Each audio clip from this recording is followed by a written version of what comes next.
ولا قوة إلا بالله العلي العظيم. نحمده حمدا كثيرا ونشكره شكرا جميلا ونشهد أن لا إله إلا الله وحده لا شريك له شهادة توجب الجنان ونشهد أن سيدنا محمد عبد الله ورسوله أفضل بني عدنان. اللهم صل وسلم على سيدنا محمد سيد الثقلين نبي الحرمين إمام القبلتين محب الفقراء والغرباء والمساكين وعلى آله وأصحابه الفائزين. أما بعد فأعوذ بالله من الشيطان الرجيم. بسم الله الرحمن الرحيم. والعصر إن الإنسان لفي خسر إلا الذين آمنوا وعملوا الصالحات وتواصوا بالحق. സ്വാലിഹായ മനുഷ്യർ, നല്ല മനുഷ്യർ മരണം മുന്നിൽ കാണുന്ന അദ്ദേഹത്തിന്റെ സക്കറാത്തിന്റെ വേളയിൽ, ജീവിതത്തിന്റെ അവസാന നിമിഷത്തിൽ തന്റെ പ്രിയപ്പെട്ട കുടുംബക്കാരെ ഓരോരുത്തരെയായി വിളിച്ചുകൊണ്ട് ഞാൻ ഈ ലോകത്തു നിന്ന് വിട പറയുകയാണ് എന്ന് അവരെ അറിയിക്കുന്ന ഒരു ഘട്ടത്തിൽ ഭാര്യയെ വിളിച്ച്, പ്രിയതമേ ഞാൻ പോവുകയാണ്, എനിക്ക് ഇവിടെ ഇനി കൂടുതൽ ജീവിതമില്ല, അവസരമില്ല, സമയമില്ല, എന്റെ അവസാന നിമിഷങ്ങളിലാണ് ഞാൻ ഉള്ളത്, അതുകൊണ്ട് നിങ്ങളോടൊരു യാത്ര ചോദിക്കുകയാണ്, എന്റെ കാര്യത്തിൽ നിങ്ങളെല്ലാം ശ്രമിക്കണമെന്ന്, പരിശ്രമിക്കണം, അധ്വാനിക്കണം, എന്റെ കാര്യത്തിൽ നിങ്ങളൊക്കെയും എന്റെ പിന്നാലെ ഫോളോ ചെയ്യണമെന്ന് പറഞ്ഞപ്പോൾ ആ ഭാര്യ നിലവിളിക്കുകയാണ്, പൊട്ടിക്കരയുകയാണ്. കരയാതിരിക്കുമോ? തന്റെ ജീവിത പങ്കാളിയായി, ജീവിതത്തിൽ എന്നും താങ്ങായി തണലായി നിന്ന ഭർത്താവ് വിരിയുമ്പോൾ ഭാര്യ കരയാതിരിക്കുമോ? ഭാര്യയുടെ ഹൃദയം വിങ്ങിപ്പൊട്ടാതിരിക്കുമോ? ആ ഭാര്യ നിലവിളിക്കുകയാണ്. ആ സമയത്ത് തന്റെ മക്കളെ വിളിച്ച് ഞാൻ പോവുകയാണ് മക്കളെ, എന്റെ അവസാന നിമിഷത്തിലാണ് ഞാൻ ഉള്ളത്, ഈ ദുനിയവിയായ ജീവിതത്തിന്റെ അവസാന നിമിഷത്തിൽ നിങ്ങളോട് ഞാനൊരു യാത്ര ചോദിക്കുകയാണ്, എന്നെ നിങ്ങൾ ഫോളോ ചെയ്യണം, എന്റെ ബർസഖിയായ ജീവിതത്തിന് വേണ്ടി നിങ്ങൾ, അതിന്റെ വിജയത്തിന് വേണ്ടി നിങ്ങൾ പ്രാർത്ഥിക്കണം, പ്രവർത്തിക്കണം എന്ന് പറയുമ്പോൾ ആ മക്കളും നിലവിളിക്കുകയാണ്, പൊട്ടിക്കരയുകയാണ്. ആ സമയത്ത് പിതാവിനെ വിളിക്കുകയാണ്. സ്വന്തം പിതാവ്, ജീവിച്ചിരിക്കുന്ന പിതാവിനെ വിളിച്ചുകൊണ്ട് പറയുന്നു, പിതാവേ, നിങ്ങൾക്ക് മുന്നേ ഞാൻ പോവുകയാണ്, എന്റെ അവസാന നിമിഷത്തിലാണ് ഞാനുള്ളത്, ഈ ദുനിയാവിൽ നിന്ന് നിങ്ങളോടൊരു യാത്ര ചോദിക്കാനാണ് ഞാൻ എന്റെ പ്രിയപ്പെട്ട പിതാവിനെ വിളിച്ചത് എന്ന് കേട്ടപ്പോഴേക്കും ആ പിതാവും പൊട്ടിക്കരയുകയാണ്. ഇത് സാധാരണയാണ്, നമ്മുടെ നാട്ടിലൊക്കെയും നടക്കുന്നതാണ്. ആരെങ്കിലും മരണപ്പെട്ടു എന്ന് കേട്ടാൽ, അല്ലെങ്കിൽ മരണപ്പെടുന്നതിന്റെ ലക്ഷണങ്ങൾ കണ്ടാൽ കൂട്ടുകുടുംബാദികൾ പൊട്ടിക്കരയുകയും നിലവിളിക്കുകയും ചെയ്യും.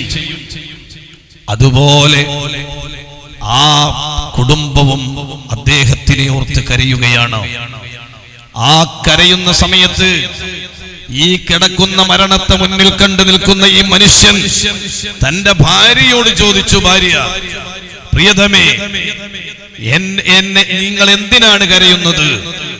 ആ സമയത്ത് ആ ഭാര്യ പറഞ്ഞത്, എന്റെ ജീവിതത്തിൽ എന്റെ കൂടെ ജീവിക്കാൻ പങ്കാളിയായി, എന്റെ സുഖത്തിലും ദുഃഖത്തിലും പങ്കുചേരാൻ ഈ സമയം വരെ നിങ്ങളുണ്ടല്ലോ, നിങ്ങൾ പോയാൽ ഇനി എനിക്കാരുണ്ട്? നിങ്ങൾ പോയാൽ എന്നെ സുഖത്തിലും സന്തോഷത്തിലും എന്റെ കൂടെ നിൽക്കാൻ, എന്റെ ആവശ്യങ്ങൾ പൂർത്തീകരിക്കാൻ ഇനി എനിക്കാരുണ്ട് എന്ന് ചോദിച്ചപ്പോൾ പ്രിയപ്പെട്ട മക്കളോട് തിരിഞ്ഞു ചോദിക്കുന്ന മക്കളെ, നിങ്ങളും നിലവിളിച്ച് കരയുകയല്ലേ? എന്തിനാണ് നിങ്ങൾ കരയുന്നത്? ആ മക്കള് പറയുന്നു, ഉപ്പാ, നിങ്ങളെ ഓർത്ത് കരയാതിരിക്കുമോ? ഏതാവശ്യത്തിനും ഞങ്ങളെ സുഖത്തിനും ദുഃഖത്തിനും എല്ലാറ്റിനും ഞങ്ങളെ കൂടെ നിന്ന് പ്രിയപ്പെട്ട പിതാവ് പിരിയുന്നതോർത്ത് എങ്ങനെ കരയാതിരിക്കും? ആ പിതാവിനെ ഓർത്ത് കരയുന്ന മക്കളോട് ചോദിച്ചപ്പോൾ മക്കള് പറഞ്ഞത്, ഞങ്ങൾ അനാഥകളാവുകയല്ലേ, ഞങ്ങൾക്കിനി പിതാവ് ഉപ്പ എന്ന് വിളിക്കാൻ ഈ ഭൂമിയിൽ ആരുണ്ട്? ഇതും പറഞ്ഞപ്പോൾ ബഹുമാനപ്പെട്ട സയ്യിദ് അവർകൾ നമ്മുടെ മജ്ലിസിലേക്ക് കടന്നു വരികയാണ്. അൽഹംദുലില്ലാ, നമ്മുടെ നാടിനും നമ്മുടെ ദീനിനും നമ്മുടെ ഉമ്മത്തിനും താങ്ങായി തണലായി അതേ മഹാന്മാരായ ധാരാളം സാദാത്തുക്കളിൽ മുത്തായ ബഹുമാനപ്പെട്ട തങ്ങളവർകൾ ഈ മജ്ലിസിനെ ധന്യമാക്കി കടന്നു വന്നിരിക്കുന്നു. അല്ലാഹു റബ്ബുൽ ഇസ്സത്ത് ഖബൂൽ ചെയ്യട്ടെ.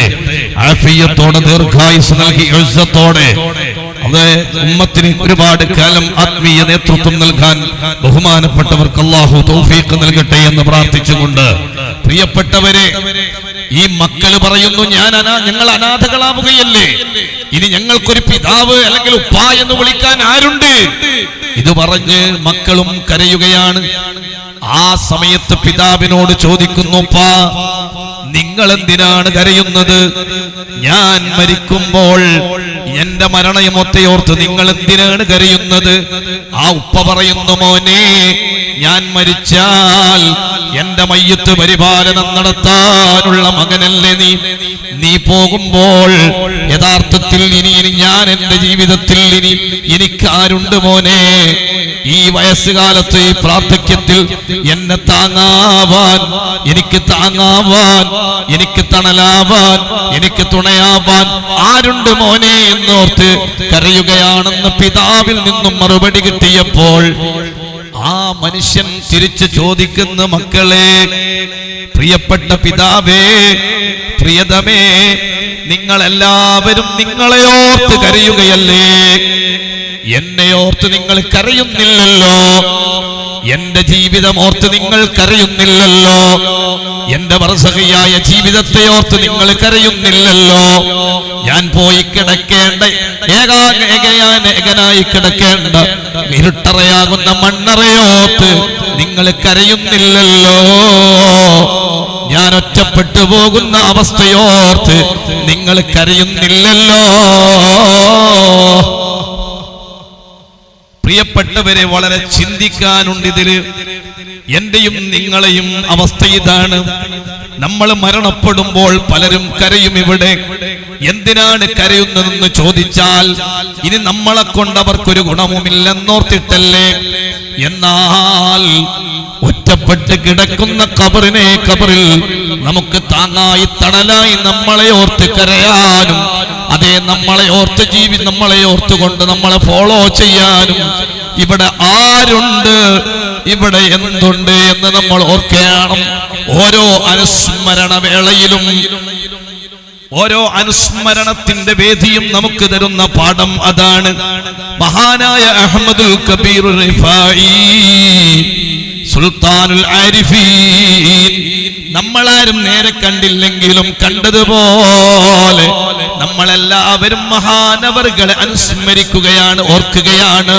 അവിടെ നിന്ന് കൊളുത്തിവെച്ച ആ വിളക്കുമായി നമ്മൾ മുന്നോട്ട് പോവുകയാണ്. എന്റെ വന്യരായ ഗുരു ബഹുമാനപ്പെട്ട സി.വി. ഉസ്താദ് ഇവിടെ കൊളുത്തിവെച്ച ആ വിളക്കുണ്ടല്ലോ, റിഫായി റാത്തീബ് എന്ന വിളക്ക്, ഹബീബായ മുഹമ്മദുർ റസൂലുള്ളാഹി, കാരുണ്യത്തിന്റെ കടലായ നബി മുഹമ്മദുർ റസൂലുള്ളാഹി മദീന മുനവ്വറയിലെ തങ്കത്താഴികക്കുടത്തിനടിയിലെ റൗള ശരീഫിൽ ചെന്നുകൊണ്ട് മഹാനായ അഹ്മദുൽ കബീർ റിഫായി അല്ലാഹുവിന്റെ ഹബീബിനെ വിളിക്കുകയാണ്. യാ ജദ്ദി യാ റസൂലല്ലാഹ് ഫീ ഹാലത്തിൽ ബുഅദി റൂഹി കുൻതു ഉർസിലുഹാ തുഖബ്ബിലുൽ അർള അന്നി വഹിയ നായിബതി.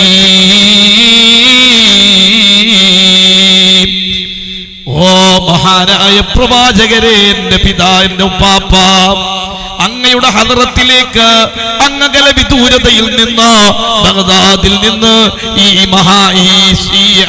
അഹ്മദുൽ കബീർ കുഞ്ഞഹമ്മദ് വന്നിരിക്കുകയാണ്. ഈ ഉഹൈമിദ് വന്നിരിക്കുകയാണ്. ഈ കുഞ്ഞഹമ്മദ് വന്നിരിക്കുകയാണ്. പാപ്പ, അങ്ങയുടെ കൈയൊന്ന് പിടിച്ചു മുത്തണം, അങ്ങയുടെ കൈയൊന്ന് ചുംബിക്കണം. വലഫംദു യമീനക ലികൈ തഹ്ലാ ബിഹാ ശഫതി.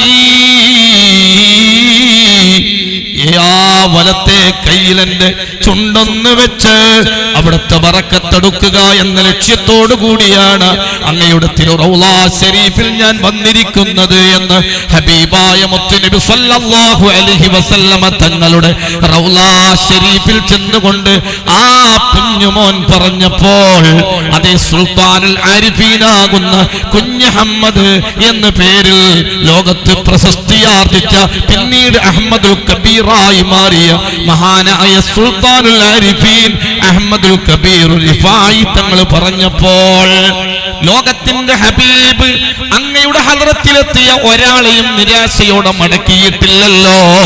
മഹാനായ ഉമർ ഖാദിക്ക് വാതിൽ തുറന്നു കൊടുത്ത പ്രവാചകനല്ലേ മുഹമ്മദുർ റസൂലുള്ളാഹി സ്വല്ലല്ലാഹു അലൈഹി വസല്ലമ തങ്ങള് എത്രയോ ആയിരക്കണക്കിന് തന്റെ അനുയായികൾക്ക് ആശ്വാസം പകർന്ന പ്രവാചകരല്ലേ മുഹമ്മദുർ റസൂലുള്ളാഹി. ഇന്നും ലക്ഷക്കണക്കിന് പ്രവാചക സ്നേഹികളുടെ അനുരാഗത്തിന്റെ അലയൊലികളാൽ അതേ പുഞ്ചിരി തൂകുന്ന മുഖം തിരിച്ച് സ്വീകരിക്കുന്ന പ്രവാചകനല്ലേ മുഹമ്മദുർ റസൂലുള്ളാഹി സ്വല്ലല്ലാഹു അലൈഹി വസല്ലമ തങ്ങള് അവിടുന്ന് തന്റെ വലത്തെ കൈയൊന്ന് നീട്ടിക്കൊടുത്തുകൊണ്ട് അത് ചുംബിക്കാൻ അവസരം കൊടുത്തുകൊണ്ട് അതേ ലോകത്തിനെ മുഴുക്കയും അതേ വിശ്വാസികൾക്കാകെയും വിശ്വാസി സമൂഹത്തിന്റെ ആത്മീയതയുടെ ആത്മീയതയുടെ അലയൊലികൾ തീർത്തുകൊണ്ടുള്ള റിഫായി എന്ന ത്വരീഖത്തിന് നേതൃത്വം നൽകി ആ ത്വരീഖത്തിലൂടെ ലക്ഷക്കണക്കിന് ആളുകളെ പരിശുദ്ധമായ ദീനിന്റെ വെള്ളി വെളിച്ചത്തിലേക്ക് ആനയിച്ച മഹാനായ അഹ്മദുൽ കബീർ റിഫായി ആ മഹാനവറുകളെ നമ്മൾ ഇന്ന് അനുസ്മരിക്കുകയാണ്. അതേ ലോകം മുഴുവനും ആദരിക്കുകയാണ്, അനുസ്മരിക്കുകയാണ്. നൂറ്റാണ്ടുകളേറെ കഴിഞ്ഞിട്ടും ആ മഹാനവറുകളെ മറക്കുന്നില്ല ഈ സമൂഹം, ആ മഹാനവറുകളെ മറക്കുന്നില്ല ഈ സമുദായം, ആ മഹാനവറുകളെ മറക്കുന്നില്ല ഈ ഉമ്മത്ത്. അവിടുന്ന് കൊളുത്തി വെച്ച ആ വിളക്കുമായി ഇന്നും ഇതാ അവിടത്തെ ലക്ഷക്കണക്കിന് അനുയായികൾ ആ റിഫായി ത്വരീഖത്തിലൂടെ ആ മാർഗത്തിലൂടെ മുന്നോട്ട് പോവുകയാണ്. അവിടെയാണ് നമ്മുടെ ബഹുമാനപ്പെട്ട ബഹുവന്യരായ നമുക്കൊക്കെ ആത്മീയമായ ഒരുപാട് ഉപദേശങ്ങളും സാരോപദേശങ്ങളും നൽകി ആത്മീയതയുടെ മലർവാടിയിലേക്ക് നമ്മെ ആനയിക്കുന്ന ബഹുമാനപ്പെട്ട CV ഉസ്താദ് തുടങ്ങിവെച്ച നൂറ്റാണ്ടുകൾക്ക് മുമ്പ് തുടങ്ങിവെച്ച റിഫായി റാത്തീബ് എന്ന് പറയുന്ന മഹത്തായ സംരംഭം മഹാനായ അഹ്മദുൽ കബീർ റിഫായി തങ്ങള് ലോകത്ത് എന്തൊരു ആശയമാണോ ആദർശമാണോ പഠിപ്പിച്ചത്, ആ ആശയത്തിൽ അധിഷ്ഠിതമായി ആദർശത്തിൽ അധിഷ്ഠിതമായി തന്നെ സ്വാന്തന പ്രവർത്തനത്തിന്റെ മേഖലയിലും ജീവകാരുണ്യ പ്രവർത്തനത്തിന്റെ മേഖലയിലും കണ്ണീരൊപ്പാനും മഹാനായ CV ഉസ്താദിന്റെ നേതൃത്വത്തിൽ ഒരുപാട് ദീനീ ഖാദിമീങ്ങളുണ്ട്. അൽഹംദുലില്ലാഹി അൽഫമറ. വളരെ സന്തോഷകരമെന്ന് പറയട്ടെ, ഇന്നിവിടെ ബഹുമാനപ്പെട്ട മഹാന്മാരായ ധാരാളം സാദാത്തുക്കളുടെ ഒരുമിച്ച് കൂട്ടിക്കൊണ്ടുള്ളൊരു സംഗമവും കൂടി ഇന്ന് നമ്മുടെ സദസ്സിന് അലങ്കാരമായി മാറുകയാണ്. അള്ളാഹു അനുഗ്രഹിക്കട്ടെ, അള്ളാഹു കബൂൽ ചെയ്യട്ടെ. ഞാൻ പറഞ്ഞു വരുന്നത്, എന്നെയും നിങ്ങളെയും മരണപ്പെട്ടു കഴിഞ്ഞാൽ ഓർക്കാൻ ഇവിടെ ആരുണ്ട്, ഓർക്കാൻ ഇവിടെ ആരുണ്ട്, ഓർമ്മിപ്പിക്കാൻ ഇവിടെ എന്തുണ്ട്? ഓരോരുത്തരും ചിന്തിക്കേണ്ടതാണ്. ഓരോ അനുസ്മരണ വേളയിലും നമ്മളെ മനസ്സിലേക്ക് വരേണ്ടത് അതാണ്. നമ്മളെ ഓർക്കാൻ ഇവിടെ ആരുണ്ടാകും? ഞാനും നിങ്ങളും ഇവിടെ നിന്ന് മാഞ്ഞാൽ, ഇവിടെ നിന്ന് മറഞ്ഞാൽ, ഇവിടെ നിന്ന് നമ്മളൊക്കെ മരണപ്പെട്ടു പോയാൽ, നമ്മളൊക്കെ മണ്ണറയിലേക്ക് പോയാൽ, നമ്മളെ മണ്ണറയെ മണിയറയാക്കാൻ ഇവിടെ ആരുണ്ട്? ഇവിടെ എന്തുണ്ട്? ഇതാണ് നമ്മളെ പാഠം പ്രിയപ്പെട്ടവരെ. അതാണ് അനുസ്മരണം. എത്രയോ മഹാന്മാരെ അനുസ്മരിക്കുന്നത് കണ്ടില്ലേ നിങ്ങൾ? ആരെയാണ് ഇവിടെ അനുസ്മരിക്കുന്നത്? എന്തുകൊണ്ടാണ് അവരെ അനുസ്മരിക്കുന്നത്? അള്ളാഹുവിന്റെ പരിശുദ്ധമായ ദീനുമായി അതിനടുത്തുകൊണ്ട് അതിന് ഖിദ്മത്ത് ചെയ്ത ഒരാളും ഇവിടെ വിസ്മരിക്കപ്പെടുകയില്ല. അതാണ് യാഥാർത്ഥ്യം. അള്ളാഹുവിന്റെ ദീനുമായി ബന്ധപ്പെട്ട് ജീവിച്ച ഒരാളും ഇവിടെ വിസ്മരിക്കപ്പെടുകയില്ല, മറക്കപ്പെടുകയില്ല. അവരെക്കാലവും ഇവിടെ ജീവിക്കും. ഈ ഉമ്മത്തിൽ തലമുറകളിൽ പാരമ്പര്യമായി അവർ ജീവിച്ചു കൊണ്ടിരിക്കും. അവര് മറഞ്ഞാലും അവര് മണ്ണറയിലേക്ക് നീങ്ങിയാലും അവര് മനുഷ്യന്റെ മനസ്സിൽ, വിശ്വാസികളുടെ ഹൃദയത്തിൽ എന്നും അവര് ഓർമ്മിക്കപ്പെടും. അവരെന്നും രാജകുമാരനായി, രാജകുമാരിയായി ജീവിക്കും. മഹാന്മാരായ ധാരാളം ആലിമീങ്ങൾ, അതേ സാദാത്തുക്കളൊക്കെയും നമ്മൾ അവരുടെ അനുസ്മരണങ്ങൾ നടത്താറുണ്ട്, ആണ്ട് നടത്താറുണ്ട്, മാല പാടാറുണ്ട്, മൗലിദോദാറുണ്ട്, മദ്ഹികൾ പാറാറുണ്ട്, പറയാറുണ്ട്. എന്റെ പ്രിയപ്പെട്ട ഉമ്മമാർ ഈ ശബ്ദം കേൾക്കുന്നുവോ എങ്കിൽ ഓർത്തോളൂ, നഫീസത്തുൽ മിസ്രിയ, മിസ്രിൽ ജീവിച്ച് ലോകത്താകെയും ആത്മീയ വെളിച്ചം പകർന്ന് ലക്ഷക്കണക്കിന് അതേ അനുയായികൾക്ക് ആത്മീയമായ വെളിച്ചം പകർന്ന മഹദിയല്ലേ നഫീസത്തുൽ മിസ്രിയ. ആ നഫീസത്തുൽ മിസ്രിയ, നഫീസത്ത് മാലയിലൂടെ അവരെ ഇന്നും ഈ സമൂഹം, ഈ സമുദായം ഓർത്തുകൊണ്ടിരിക്കുന്നത് എന്തുകൊണ്ടാ? അള്ളാഹുവിന്റെ ദീനുമായി അടുത്തുകൊണ്ട്, ആ ദീനിന്റെ ഖിദ്മത്തിൽ ജീവിച്ചുകൊണ്ട്, തന്റെ ജീവിതത്തെ ദീനിന്റെ ഖിദ്മത്തിനായി ചെലവഴിച്ചുകൊണ്ട് അങ്ങനെ ജീവിച്ചു പോയ ഒരാളെയും അള്ളാഹു ഇവിടെ മറക്കുകയില്ല, ഇവിടെ മായിച്ചു കളയുകയില്ല. അത് പരിശുദ്ധ ഖുർആൻ സാക്ഷിയാണ്. പരിശുദ്ധ ഖുർആനിന്റെ ആയത്തുകൾ തെളിവാണ്. ഖുർആനിൽ ധാരാളം സംഭവങ്ങളെ ലോകത്തെ നമുക്ക് മുമ്പിൽ പഠിപ്പിച്ചു തന്ന് ഖുർആൻ പറയുന്നത് ഓർക്കും, എല്ലാവരെയും ഓർക്കും. ഞങ്ങള് അള്ളാഹുവിന്റെ അമ്പിയാക്കള്, ഔലിയാക്കള്, സ്വാലിഹീങ്ങളുടെ ചരിത്രം പറഞ്ഞുകൊണ്ട് ഖുർആൻ പറഞ്ഞത് ഇതുപോലെ വിശ്വാസികൾ ഖിയാമത്ത് നാൾ വരെ വരുന്ന വിശ്വാസികൾക്ക് ഇതൊക്കെയും മാതൃകയാണ്. എല്ലാ അമ്പിയാക്കളെ ചരിത്രം പറയും, ഔലിയാക്കളെ ചരിത്രം പറയുന്നു, സ്വാലിഹീങ്ങളെ ചരിത്രം പറയുന്നു, റളിയല്ലാഹു അൻഹും വറളു അൻഹു, ബദരീങ്ങളെ കുറിച്ച് പറയുന്നു. അങ്ങനെ അല്ലാഹുവിന്റെ ദീനിന് വേണ്ടി അതിന്റെ ഖിദ്മത്തിലായി ജീവിച്ച എല്ലാവരെയും ഖുർആൻ ഇങ്ങനെ പാടിപ്പുകഴ്ത്തിയിട്ട് അവരുടെ മദ്ഹുകൾ പറഞ്ഞിട്ട് അല്ലാഹു തആല പറഞ്ഞെന്താണെന്നറിയോ? വകദാലിക നുജ്സിൽ മുഅ്മിനീൻ, ഇപ്രകാരം മുഅ്മിനീങ്ങൾക്കും കിട്ടോ, ലോകത്ത് വരാനിരിക്കുന്ന സകല മുഅ്മിനീങ്ങൾക്കും ഇതിൽ വലിയ മാതൃകയുണ്ട്. കാരണം എന്താ? നമ്മളും മരിച്ചു കഴിഞ്ഞാൽ നമ്മളും ഇവിടെ വിസ്മരിക്കപ്പെടാതിരിക്കാൻ, ഇവിടെ ഓർമ്മിക്കപ്പെടാൻ, അനുസ്മരിക്കപ്പെടാൻ നമ്മളും ഇവിടെ എന്തടയാളമാണ് ഉണ്ടാക്കിയത്? എന്താണ് നമ്മൾ അടയാളപ്പെടുത്തിയത്? നിങ്ങൾ ആലോചിച്ചു നോക്ക്. ഞാനും നിങ്ങളും ഇവിടെ ജീവിച്ചു 10, 40, 50, 60 കൊല്ലം, അല്ലെങ്കിൽ 70, 75, 80 കൊല്ലം ഇവിടെ ജീവിച്ചു പോയി. ഒരു പക്ഷെ നമ്മളെ മക്കൾ ഓർത്തുനിന്ന് വരും. നമ്മളൊരു ഉപ്പ, അതെന്തായാലും മക്കൾ ഓർക്കുമല്ലോ. പിന്നെ മക്കൾ ഈ ഉപ്പാപ്പാനെ ഓർക്കുന്ന എത്ര വരെയാ? പിന്നെ അവിടെ നിന്ന് അങ്ങോട്ട് പോയ മൂന്നാമത്തെ തലമുറയിൽ ഇപ്പൊ നീ ഇരിക്കുന്ന, കേൾക്കുന്ന, പറയുന്ന എനിക്കടക്കം നമ്മൾ ഉപ്പാപ്പാനെ അറിയില്ല. നമ്മൾ ഉപ്പാപ്പാന്റെ ഉപ്പയാരാന്ന് ചോദിച്ചാൽ തിരിയൂല. ഉപ്പാനെ അറിയാം, ഉപ്പാപ്പാനെ അറിയാം, അതിനപ്പുറത്തേക്ക് പോകില്ല. എന്തുകൊണ്ട് അവരിവിടെ അടയാളപ്പെടുത്തിയത് എന്താണ്? എന്തെങ്കിലും ഒരു അടയാളം അവരുടെ വെച്ചിരുന്നുവെങ്കിൽ ഇത് ഇന്ന ആളാണ്, ഇത് ഇന്ന രൂപത്തിൽ വന്നതാണ് എന്ന് പറയൂലേ? അങ്ങനെ ഒരടയാളവും ഇല്ലാതെ ജീവിച്ചു പോയാൽ നമ്മളെ ഓർക്കാൻ ആരുണ്ടാകും ഇവിടെ? നാളെ നമ്മൾ ഏതെങ്കിലും പള്ളി മൈതാനിയിൽ പോയി നമ്മൾ കിടക്കുന്ന സമയത്ത് നമ്മളെ ഓർക്കാൻ എത്ര തലമുറയുണ്ടാകും ഇവിടെ? ആ ഒരു തലമുറ ഒരുപക്ഷെ നമ്മളെ മക്കളെ മക്കള് അതിനപ്പുറത്തേക്ക് പോവോ? അപ്പൊ ശ്രദ്ധിക്കണം. നമ്മളെ ജീവിതത്തിൽ ഓരോ അനുസ്മരണ വേദിയും നമുക്ക് തരുന്ന പാഠം എന്താണെന്നറിയോ? ചിന്തിക്കാനുള്ള ആ അവസരം നമുക്ക് തരുന്നത് എന്തിനാണെന്നറിയോ? നമ്മളും അതുപോലെ എന്തെങ്കിലും ഒരു അടയാളം ഇവിടെ വേണം നമ്മെ ഓർക്കാൻ. പ്രിയപ്പെട്ടവരെ, ഇവിടെ ഞാൻ നേരത്തെ സൂചിപ്പിച്ചതുപോലെ പലരും കരയും. അതെന്തിനാണെന്ന് ചോദിച്ചാൽ, ഇനി നമ്മുടെ സഹവാസം അവർക്കില്ല, ഇനി നമ്മളെ കൊണ്ട് അവർക്കൊരു ഗുണവുമില്ല, ഇവിടെ നമ്മളെ കൊണ്ട് കിട്ടേണ്ടതായിരിക്കുന്ന ആനുകൂല്യങ്ങൾ അവർക്കില്ല, അതുകൊണ്ട് അവരൊരു പക്ഷെ കരഞ്ഞു എന്ന് വരും. എന്നാൽ നിഷ്കളങ്കമായി നമ്മയോർത്ത് കരയാൻ ആരുണ്ട് ഇവിടെ? പ്രിയപ്പെട്ടവരെ, ഞാനും നിങ്ങളും നിസ്കരിക്കുന്ന മുസല്ല, ഞാനും നിങ്ങളും കൃത്യമായി ഒരു റൂമിൽ വെച്ച് നിസ്കരിച്ചു കൊണ്ടേയിരിക്കുകയാണ്. കാലങ്ങളായി ആ റൂമിൽ വെച്ച് നമ്മൾ നിസ്കരിച്ചു കൊണ്ടിരിക്കുകയാണ്. എങ്കിൽ ആ നിസ്കാരപ്പായയും ആ നിസ്കാരം നിസ്കരിച്ച റൂമും അതിന്റെ ചുമരുകളും നമ്മളെയോർത്ത് കരയാനുണ്ടാകും.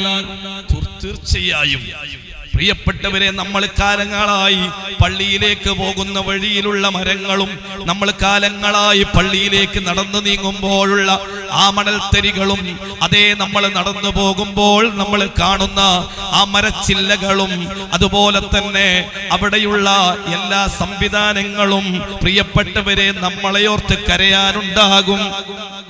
അതുപോലെ പ്രിയപ്പെട്ടവരെ, നമ്മളേതെങ്കിലും ഒരു പള്ളിക്ക് വേണ്ടി, ഒരു മദ്രസക്ക് വേണ്ടി, അല്ലെങ്കിൽ അതുപോലെയുള്ള എന്തെങ്കിലും ഒരു ഖൈറായ വേദിയിലേക്ക് നമ്മൾ കൊടുത്തതുണ്ടോ, നമ്മളെ അടയാളമുണ്ടോ, അതും നമ്മളെ ഓർത്ത് കരയാനുണ്ടാകും. തീർച്ചയായും അങ്ങനെയല്ലേ? ഇവിടെ ആരാ നമ്മളെ ഓർത്ത് കരയാനുള്ളത്? ആത്മാർത്ഥമായി നിഷ്കളങ്കമായി ഞാനും നിങ്ങളും ഓർക്കേണ്ടതാണ്. മരണപ്പെട്ടു കഴിഞ്ഞാൽ നമുക്ക് വേണ്ടി കരയാൻ ആരുണ്ട്?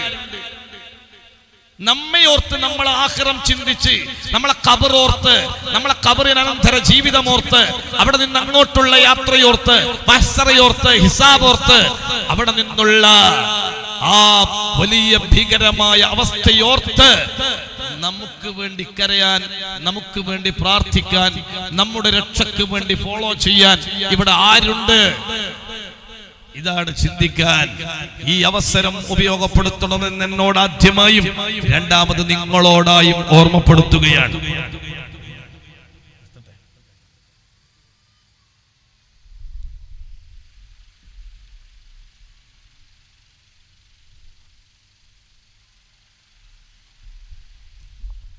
അപ്പോ അതുകൊണ്ട് ഇങ്ങനെയുള്ള മജ്ലിസുകളിൽ നമ്മൾ പങ്കെടുക്കുന്ന സമയത്ത് നമ്മളുടെ മനസ്സിന്റെ അന്തരങ്ങളിൽ, ഹൃദയത്തിന്റെ അന്തരാളങ്ങളിൽ ഉദിച്ചു വരേണ്ടത്, ഞാനും ഇതുപോലെ മരണപ്പെട്ടു കഴിഞ്ഞാൽ അനുസ്മരിക്കപ്പെടുമോ? എന്നെ ഓർക്കാൻ ഇവിടെ ആരെങ്കിലും ഉണ്ടാകുമോ? എന്നെ കുറിച്ച് പറയാൻ ഇവിടെ ആരെങ്കിലും ഉണ്ടാകുമോ? തീർച്ചയായും അതിനുള്ള ദീനി ഖിദ്മത്ത് നിഷ്കളങ്കമായി നമ്മൾ ചെയ്താൽ, അള്ളാഹുവിന്റെ ദീനിന്റെ പ്രവർത്തനത്തിൽ നിഷ്കളങ്കമായി നമ്മൾ കൂടെ നിന്നാൽ സഹകരിച്ചാൽ അള്ളാഹു നമ്മളെ മറക്കില്ല. അള്ളാഹു നമ്മളെ ഇവിടെ നിന്ന് മായ്ച്ചു കളയുകയില്ല. ആരായാലും അവരെ അള്ളാഹു ഉയർത്തിക്കൊണ്ടുവരും. പ്രിയപ്പെട്ടവരെ, ഒരൊറ്റ സംഭവം ഞാൻ പറഞ്ഞു നിർത്തട്ടെ. തുർക്കി ഭരണാധികാരിയായിരുന്ന ഒരു ഭരണാധികാരിയാണ്. സ്വാലിഹായ മനുഷ്യനാണ്, നല്ല ഭരണാധികാരിയാണ്. ഒരുപാട് ഇസ്ലാമികമായ ഒരുപാട് നിയമങ്ങൾ കൊണ്ടുവന്ന ഒരു ഭരണാധികാരിയാണ്. പരിശുദ്ധമായ മക്ക മദീനയെ ഉൾക്കൊള്ളുന്ന അന്നത്തെ ആ തുർക്കി ഭരണത്തിന് കീഴിലുള്ള ഉസ്മാനിയ ഖിലാഫത്തിന്റെ കീഴിലുള്ള ആ പുണ്യ നഗരങ്ങളിലൊക്കെയും ധാരാളം ഹൈറായ നിയമങ്ങളും ഹൈറായ പുരോഗതികളും കൊണ്ടുവന്ന ആളാണ് മഹാനായ സുലൈമാനുൽ ഖാനൂനി എന്ന് അറിയപ്പെടുന്ന മഹാൻ. ഖാൻ എന്നാണ് അദ്ദേഹത്തിന്റെ പേരെങ്കിലും സുലൈമാനുൽ ഖാനൂനി എന്നാണ് പിന്നീട് അറിയപ്പെടുന്നത്. ഇന്നും ഇസ്ലാമിക ചരിത്രത്തിൽ നിറഞ്ഞു നിൽക്കുന്ന മഹാനാണ്. ഉസ്മാനിയ ഖിലാഫത്തിലുള്ള മഹാനാണ്. മഹാനായ ആ സുലൈമാനുൽ ഖാൻ എന്ന് പലപ്പോഴും മദീനത്തിന്റെയും മക്കയുടെയും ചരിത്രത്തിന്റെ താളുകൾ പരിശോധിച്ചാൽ കാണാം. പ്രിയപ്പെട്ടവരെ, ആ മഹാനവർകൾ ഭരണം നടത്തുന്ന സമയം, അദ്ദേഹം കിടന്നുറങ്ങുന്ന സമയത്ത് അതേ ഉറക്കിൽ വന്ന് വിളിച്ചു പറയുന്നു, ഓ ഭരണാധികാരിയായ അമീറായ നേതാവായ ഓ മനുഷ്യ, നിങ്ങൾ ഇവിടെ കിടന്നുറങ്ങുകയാണോ? നിങ്ങളുടെ തൊട്ടടുത്തുള്ള നഗരത്തില് അഥവാ അങ്ങാടിയില് അവിടെ ഒരു മനുഷ്യൻ മരിച്ചു കിടക്കുകയാണ്. ആ മനുഷ്യന്റെ വിഷയത്തിൽ ആരും ഇടപെടുന്നില്ല. ആ മനുഷ്യന്റെ പരിപാലനത്തിൽ ആരും ശ്രദ്ധിക്കുന്നില്ല. നിങ്ങളിവിടെ ഉറക്കത്തിലാണോ? ആ സമയത്ത് ഞെട്ടിയെഴുന്നേറ്റ് അദ്ദേഹം അതാ തുറന്നു നോക്കുകയാണ്. ഏതായാലും ഈ സ്വപ്നം യാഥാർത്ഥ്യമാണോ എന്നറിയണം. അദ്ദേഹം ഉറക്കിൽ നിന്ന് എഴുന്നേറ്റ് തന്റെ തൊട്ടടുത്തുള്ള അങ്ങാടിയിലേക്ക് തന്റെ ഖാദിമിന്റെ കൂടെ പോവുകയാണ്.